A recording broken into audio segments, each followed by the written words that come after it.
Greetings, sisters and brothers, and greetings to all the readers of the Black Star News. My name is Colin Benjamin. I'm the managing editor at the Black Star News. Today, I wanted to just give us some of my thoughts regarding the campaign of Zora and Mamdani. But before I get into that, let me thank all of the listeners over the years who have supported us at Black Star News. Your continued support is crucial as Black independent media. We have an uphill battle fighting for advertising dollars and the like. And so, what I should also remind the viewers is that if you want to contribute to the Black Star News, um, we have a Cash App at blackstarnews.com, and also you can support us on our brand new Black Star store where we have exclusive merchandise. Also, I should say that readers could also catch us every Tuesday from 3 to 4 on WBAI 99.5 in New York, also WBAI.org. So now, the Zoran Mamdani campaign, um, it's obviously a historic campaign. Zoran Mamdani, Assemblyman Zoran Mamdani, he beat none other than former Governor Andrew Cuomo. And in beating Andrew Cuomo, he also beat the Democratic leadership because we need to be honest about the fact that the Democratic leadership fights regularly against the progressive in its ranks. Um, Recently, last year, we saw what happened with Representative Jamal Bowman, how he was basically AIPAC, but the blessings was given by the Democratic leadership. Similar thing was done to Cory Bush from Missouri. Now, again, in beating Governor Cuomo, Zoran also beat the Democratic leadership as well as all of the big money interests that gave all this money to former Governor Andrew Cuomo. And what we see here is that American democracy is just a fallacy, right? Because what happens is the big money interests they undermine democracy. And I think this is one of the reasons why we have like a third of the country that doesn't even bother voting. So Mamdani focused on affordability, which, as people in New York City know, it's just not affordable anymore. It's not been very affordable for some time now. But given everything that has happened, especially since COVID, and also with the current mayor, and I'm going to get to him some more in a minute, where there's no control of the rents. So you have the issue of how unaffordable New York is rent, and then all of the inflationary prices that we're now dealing with. So Mamdani, in focusing on that, and he was laser focused on this. It was brilliant, and in doing so, he was able to bring in a lot of new voters, young voters into the mix. Now, of course, his victory in the primary, and we still have the general.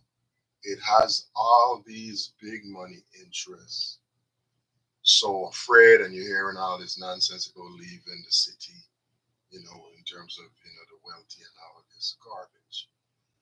And you said to yourself, imagine that just because we have a candidate who is saying, hey, regular people are suffering and we need to have some economic fairness, You have all these people up in arms. Some people are trying to claim that somehow it's unrealistic.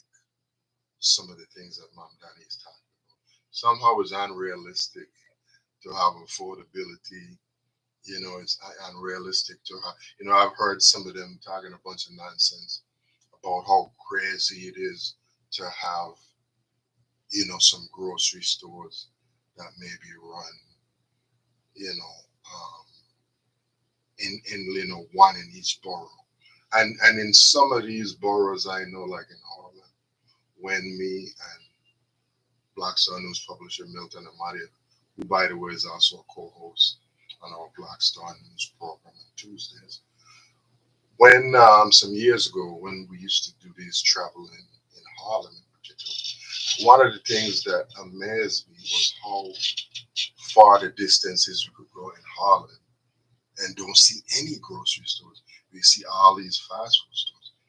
But somehow these people are making it seem like, this whole affordable thing is so unrealistic. And what it really shows you is how much these people really don't give a damn about what regular people are going through. Now, one of the things that Mamdani has already faced and he will continue to face it up to November is this absurd charge that somehow he is anti-Semitic, and somehow he's anti-Semitic because he's standing up for the Palestinian civilians who were being massacred, mass slaughtered in the eyes of the world for like almost the last 2 years, right? And I also thought that we had a First Amendment, right? But somehow they dissolve this crap, anti-Semitism, because the AIPAC lobby in particular, they have been very good again at silencing anyone who dares to criticize the Netanyahu government, right? So they got a big shock that all the money that they spent on Andrew Cuomo and whatever did not work in the primaries. And I would say that definitely in the coming months, we're going to see a lot of nastiness that is going to happen. Now, there's this tug of war now with people telling, Andrew Cuomo he should step aside, wherever. I don't know, given the ego of some of these people, we don't even really know if Cuomo will really step aside. One of the interesting things now, we have Mayor Eric Adams, who is now is reported that Bill Ackerman, none other than Bill Ackerman, the person who pushed the hardest to fire the first black Harvard president, Clyde Hingate. Also, the same Bill Ackerman, who is is one of the biggest anti-DEI conservatives, right? There's a female group out, I believe it's Atlanta, the Fearless Fund. He has been doing all kind of things to destroy those women who just seek to get certain amount of funds for black business women. So it's very interesting to me now that you're going to have Mr. Anti-DEI Bill Ackerman bankrolling Eric Adams. And Eric Adams is a very troubling figure for us and some of us in the black community. We need to be honest that we have some black people that sell us out worse than anybody on the other side. Eric Adams really and truly, really always been a Republican.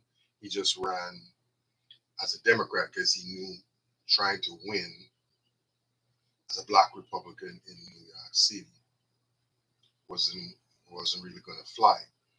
And this is why, in my view, that when he was getting hammered after his inhumane early comments and posture when Jordan Neely was murdered, within a week of that, he was reading in the New York Post that a fundraiser was being held by Republicans in the house of one of the Giuliani family people.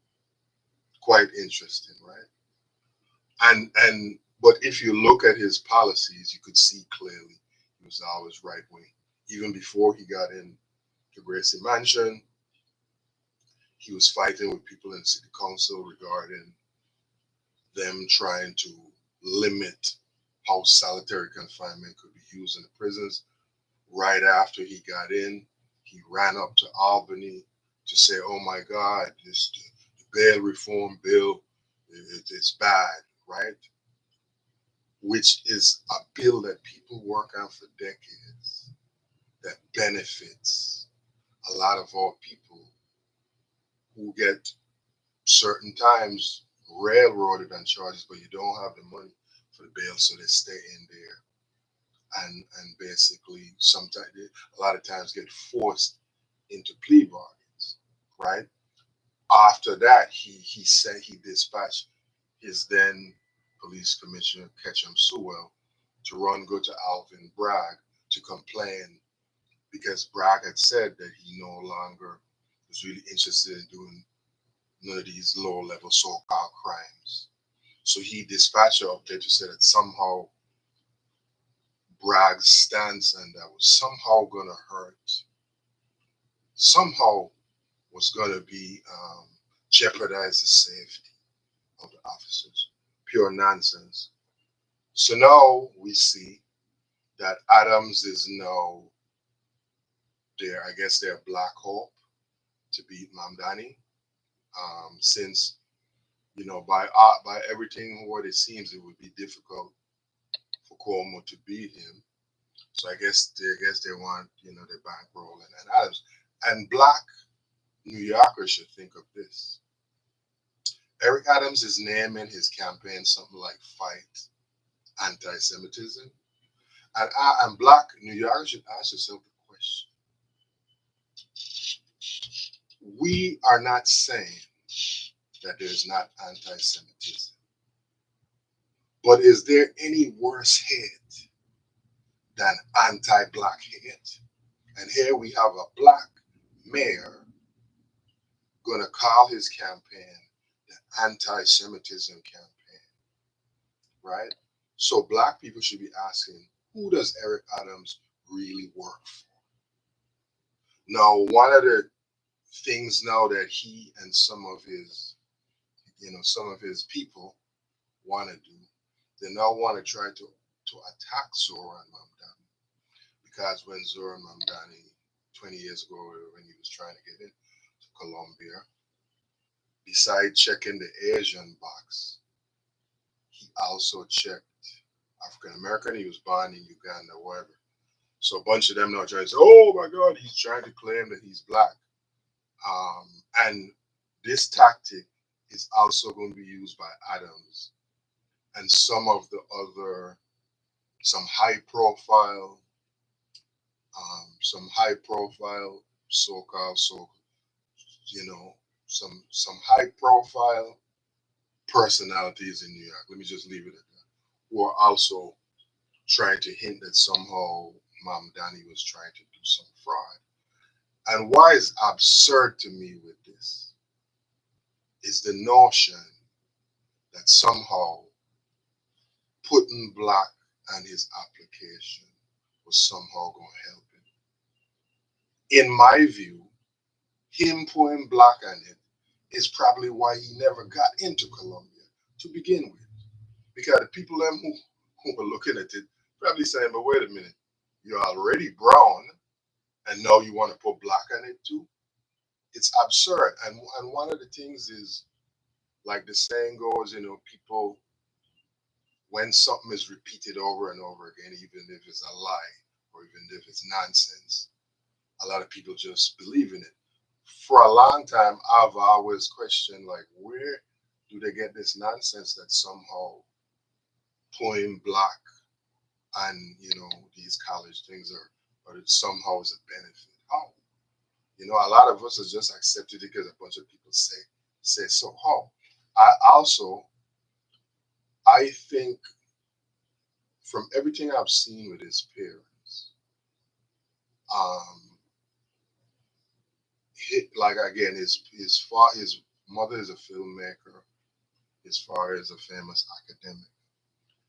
They decided to give him a middle name of Kwame after the great Pan Africanist leader and first post colonial president of Ghana, Kwame Nkrumah. If anything, to me, that shows that the family saw themselves as having solidarity with Africans. And so somehow these people who now want to try to turn it into a race thing, it's just ridiculous and we should not fall for it. And I'm also saying to black people again, watch out for these leaders on the black side who also now going to try to smear Zohan with like, oh, he's trying to, get some benefit off of this is absolutely absurd. No, one of the main things I want to say here too is that Mamdani's campaign has has been illustrative of what American politics should have always been, right? Because he centered the campaign around the affordability problems that New Yorkers are facing. This is why he has been able to capture the imagination of the voters. This is why he has been able to pull in so many young people. Now, moving forward, it's not going to be easy. There's a lot of nastiness coming. They're going to play, like I say, the whole race card with this nonsense with the New York, this bullshit that New York Times did.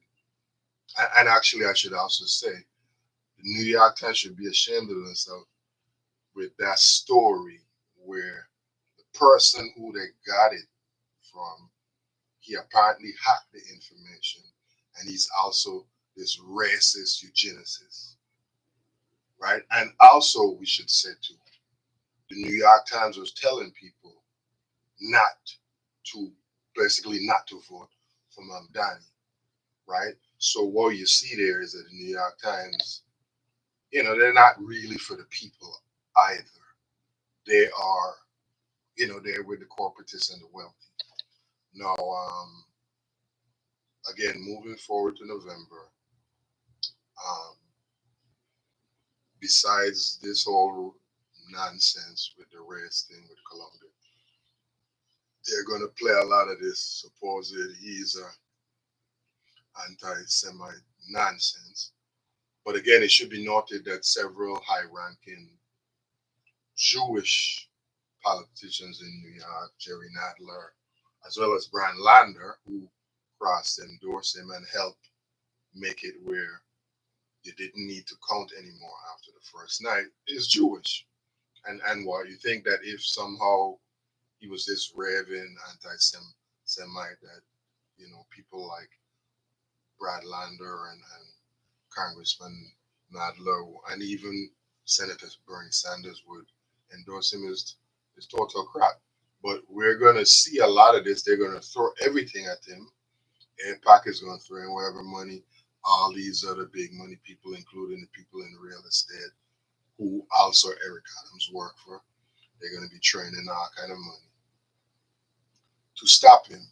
Now, Eric Adams, one more last thing. Eric Adams' numbers are basically in the sewer, but his numbers would be even more below the sewer if it was not for a segment of black people who still support him because he's black.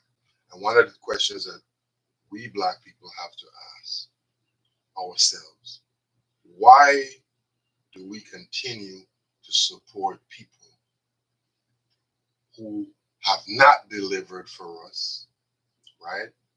And who in fact betray us? Because the reality is, when Eric Adams came into office, There were things set up there where he could have been a great and really progressive mayor. He claims that he's one, but we know that's nonsense. Because the reality of it is, he came in during COVID. He came in after the George Floyd protests, where a lot of these people in corporate America were basically saying, yeah, we get it now, and we want to do things to deal with the racist inequality. So he could have went into office and said, okay, we just had this once in a lifetime campaign that exacerbate all of the existing inequalities. So we need to address that. But you, corporate America, I agree with you with what you're saying, that now we need to do things. And like my comrade Milton Alamani has pointed out, he could have instituted something like what former DC Mayor Marion Barry did, as well as Maynard Jackson in Atlanta years before. Instead, he gives us austerity and cuts everything except for the NYPD. And this is one of the reasons why there's so many mayors since I've been here, Bloomberg, Giuliani, all these people. I've heard different police people criticize all of those guys, but never Eric Adams. And you have to ask yourself the question, why? Anyway, again, I probably been on a little longer than I intended to. But again, I think we should embrace Zoran's campaign. It gives us a mirror into what can happen throughout the country. There's been stories that shown that he has inspired a bunch of younger people who are now going to run for office. And so let's keep our eyes and ears open.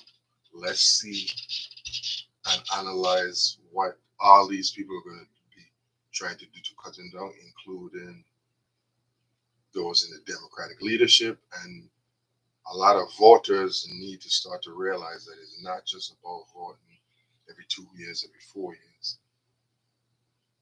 We have people who consider themselves Democrats or whatever. Voters need to take a hard look at some of these people in leadership who are continually fighting against progressives, right? So we will see what happens in November. Hopefully, he will pull it off. I think he can, but of course, again, there's a lot of forces aligned against him, and that will be coming from him, not just on the right, but on the so-called left in the party too. Thank you guys so very much. And again, if you want to support us at the Black Star News, we have a Cash App at Black Star News, and you can also support us by checking out our brand new merch store. And if you are interested as well in our BAI program, again, it's every Tuesday from 3 to 4. Thank you so much, and I will be talking to you soon.